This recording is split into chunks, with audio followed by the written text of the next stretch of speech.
Hello and welcome to Talk to Al Jazeera. I'm Jane Dutton. 20 years after liberation from Ethiopia, Eritrea is Africa's youngest nation and one of the poorest. Strategically vital to the stability of the region and the wider global agenda, Eritrea is struggling to balance the needs of its people with the perceived threats to the nation. We have a rare interview with the president, the man responsible for steering the country towards success or disaster. Mr. President, thank you very much for joining us on Talk to Al Jazeera. Mr. President, in December, the United Nations imposed sanctions on Eritrea for what they say was supporting armed groups like Al-Shabaab in Somalia. Do you feel as though you've been unfairly victimized? No, it's a mockery of justice and history. In our political culture, we've never believed, and we don't believe, religion is an alternative or substitute for political, social, economic problems in any one country or any society. We've never entertained the idea of Sharia being a solution or Islam being a solution, as many may like to appreciate. How possibly can one blame Eritrea for sympathizing or supporting one group against the other in Somalia? We've never done that. Al-Shabaab themselves claim that your defense ministry visited them. The African Union has complained about your activities in Somalia, as has the United Nations. Are you saying that they are all lying? Where are these evidences in the first place? We never went. We didn't went. The French have two kidnapped hostages there. They asked our good officers to see if we can do anything. We never promised, we never wanted to get involved in this, but because there was that initiative, we wanted to contact with everybody in Somalia. So are you therefore saying that those Al-Shabaab members, the African Union and the United Nations are therefore all lying? We believe Al-Shabaab are Somalis in the first place, whether they are radicals, moderates, whether they're part of the Islamic course or not. We believe every Somali should be involved in an inclusive political process. But why would the United Nations and the African Union say that this is what you are doing, that Where you're supporting? Where are these evidences in the first place? What are they saying? That's where I come to say this is a mockery of justice. You talk about religion. A lot of people raise your support with Al-Shabaab, you being a Christian leader, that being a Muslim organization. It's nonsensical. And it's not to fight the proxy war against this is a joke. Ethiopia? This is a joke. I don't want to blame anyone for what has been said here or there. What are the evidences? How can you explain the fact that Eritrea supports this or that radical Islamist? Are you using Somalia as a battleground to fight Ethiopia? It's not a battleground with Ethiopia. This border issue was a senseless conflict instigated by the United States in the first place, for the record. And we went to arbitration, and arbitration was done almost 8 years now, 2002, and the decision was taken. And that decision is blocked by the United States. It's not blocked by Ethiopia. Ethiopia does not have the resource and the means to block any decision of arbitration and implementation. So it's a cover-up for the failure of the misguided policies of the United States in the Horn of Africa for the last 20 years.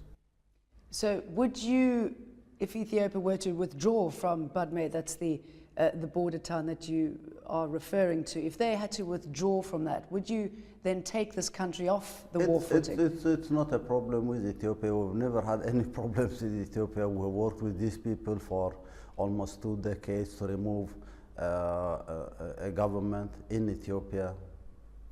And we wanted to see a relationship between Eritrea and Ethiopia based on mutual respect and commonality of interest. And we worked for decades for that. And now we're talking about a misguided policy of the United States that wants to create crisis here, political problems here and there, and micromanage those problems. Okay, you say that that's your relationship with Ethiopia. Please explain to me what your relationship is with Sudan. You have alleged links to GEM as well as the SLA. That is again a distortion of history. It's a deliberate distortion of facts. The Sudanese government says that it stopped GEM fighters from coming into your country, that you've got camps No within. Sudanese government or official has said that, because they can't prove that. And it's said in the name of Sudanese officials and to the Sudanese government, this is a deliberate distortion of facts. Who then was responsible for pulling GEM out of the peace talks with the government? Not at all, no, never. That never happened. In Abuja, when negotiations were underway, we said, this is not a solution. There has to be an inclusive and comprehensive political process in the Sudan to address the issues of Southern Sudan, Eastern Sudan, Central Sudan, Northern Sudan, and Darfur. We've never entertained an idea of intervening this way or that way to support one group against the other, not at all. All those allegations leveled against Eritrea about being one of the main backers behind destabilizing this region, destabilizing the Horn of Africa. Is that not true? Who is destabilizing the Horn of Africa? Who has been supporting warlords in Somalia for the last 20 years? Who has intervened in Somalia, invaded Somalia? Who has wanted to put governments from outside? We have 3 strategic interventions the last 8 or 10 years where people have tried to impose governments from outside. None of these governments has worked. This is destabilizing Somalia, and by destabilizing Somalia, you destabilize the region. You are friends with both Iran and Israel. How do you balance the two? And that is another joke, because why would the United States impose arms embargo on Eritrea, a small country with very limited resources, and not impose sanctions on the alleged role of Iran in the region? How can you possibly appreciate the logic behind this position of the United States? Okay, maybe you can clear up for us Iran's role in this region. There is no role for Iran in this region. Eritrea is not for sale. Eritrea is not for sale, not for Iran, not for Israel, not for the United States, for nobody. If Eritrea is not for sale, then how do you justify providing arms for Hamas? And how do you justify providing arms we for... don't even have any diplomatic relations with any Palestinian organization. No, but you're allowing Iran to supply arms through Hamas, through you. You also... Where are the evidences? Do we need weapons from Iran?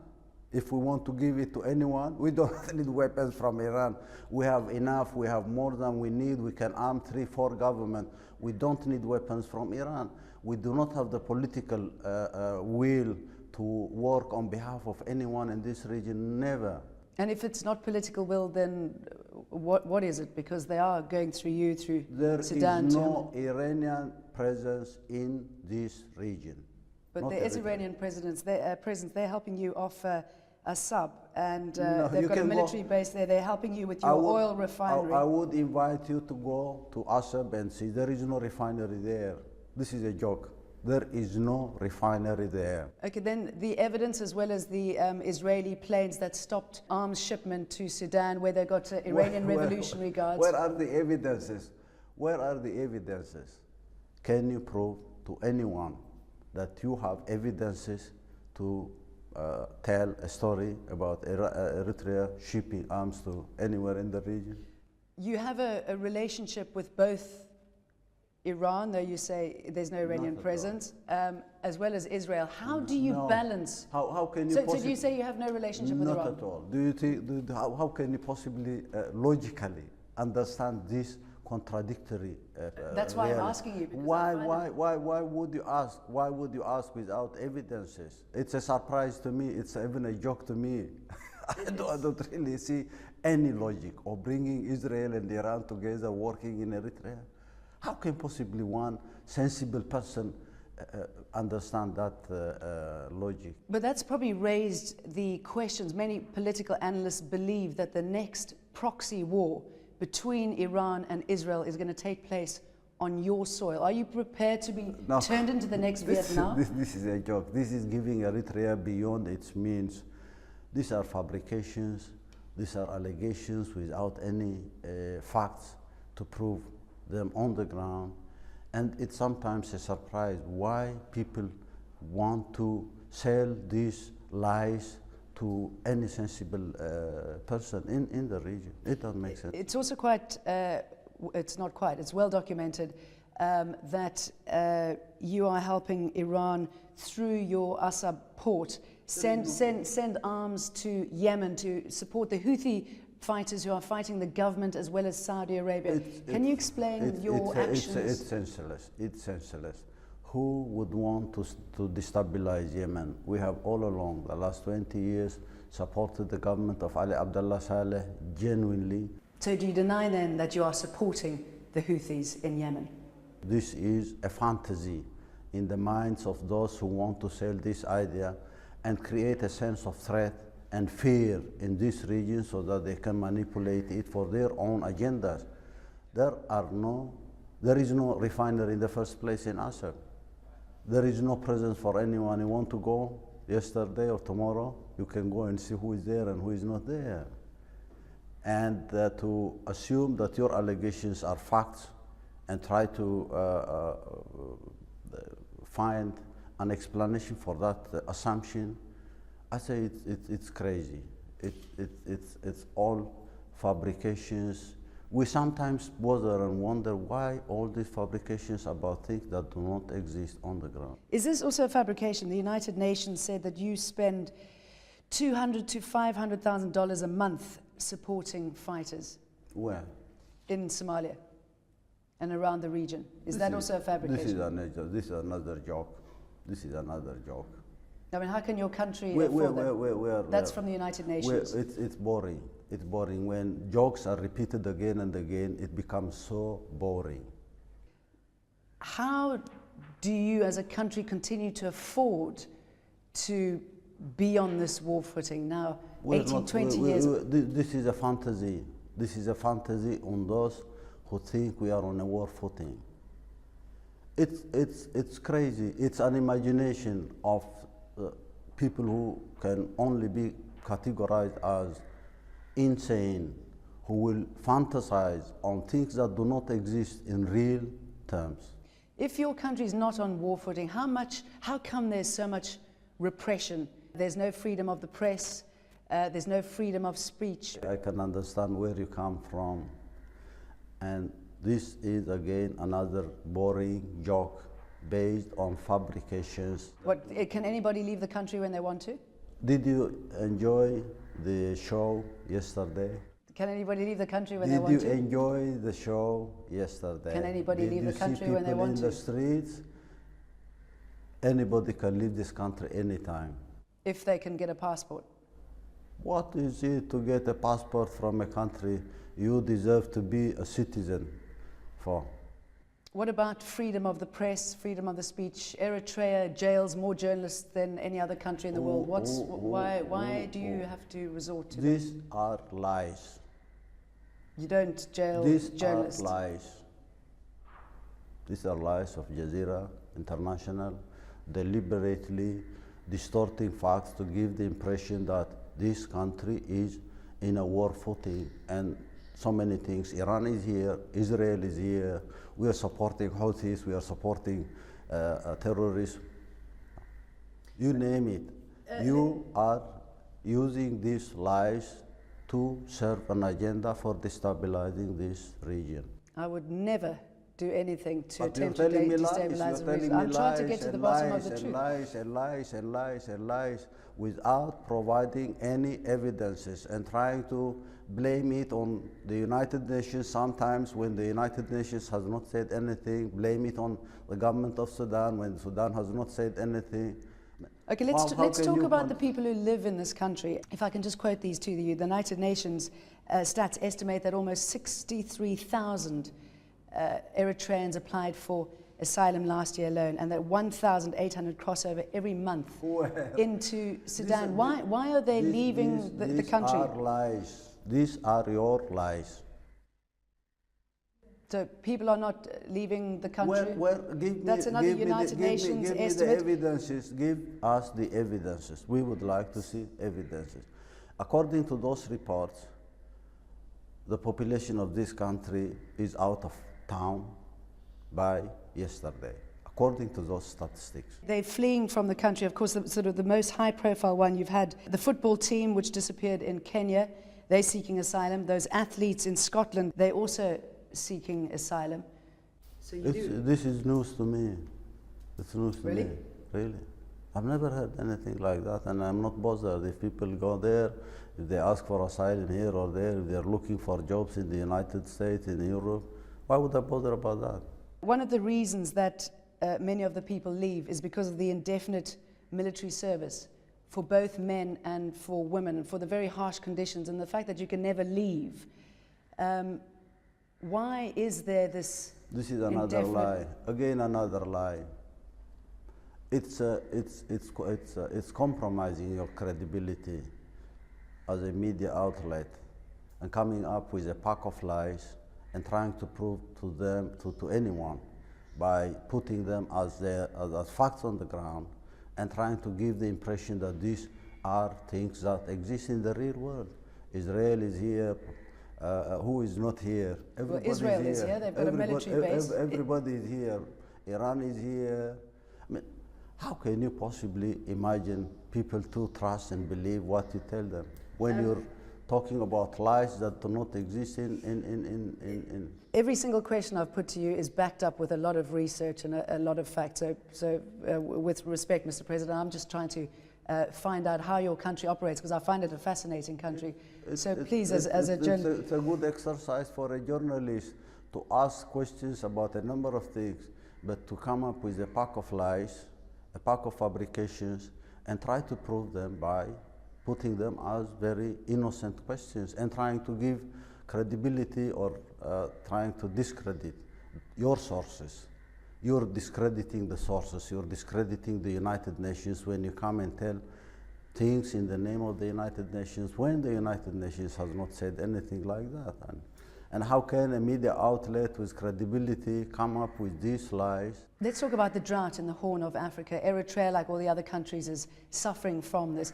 And yet you are reluctant to let aid workers into your country. What is the justification for that? When we have enough food, why do we need someone to feed us? Because 2/3 of your population are starving. Why do people want to spoon feed us when we have enough food?